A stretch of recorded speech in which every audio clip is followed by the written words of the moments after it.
Merhaba arkadaşlar. Bugün sizler için Can Yaman'dan yepyeni haberler hazırladım. Can Yaman son dönemde kariyeriyle birlikte gündemin en çok konuşulan isimlerinden biri olmaya devam ediyor.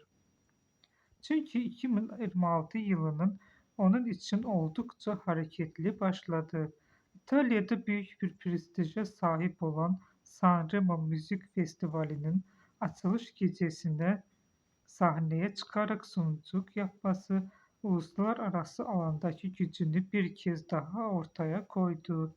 Bu gelişme onun sadece oyunculukla sınırlı kalmayıp farklı alanlarda da yer almak istediğini gösterdi.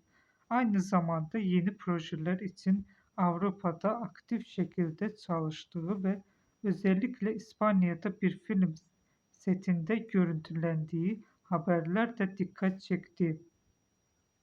Bu da onun kariyerini tamamen global bir çizgiye taşıdığını ortaya koyuyor.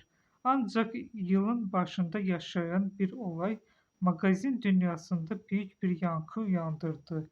Çünkü İstanbul'da yürütülen bir soruşturma kapsamında gözaltına alınması kısa süreli bir kriz yarattı. Fakat yapılan testlerin negatif çıkması ve serbest bırakılması sonrası oyuncu kendini savunarak iddiaları reddetti. Tüm bu gelişmeler bir araya geldiğinde Can Yaman'ın hem başarılarıyla hem de yaşadığı tartışmalarla sürekli gündemde kalmaya başaran bir figür olduğu görülüyor ve özellikle İtalya merkezli kariyerinin giderek daha da büyüdüğü konuşuluyor. Bugünlük benden bu kadar arkadaşlar. Yeni haberler için kanalımıza abone olmayı unutmayın. Bizi izlediğiniz için teşekkür ederim.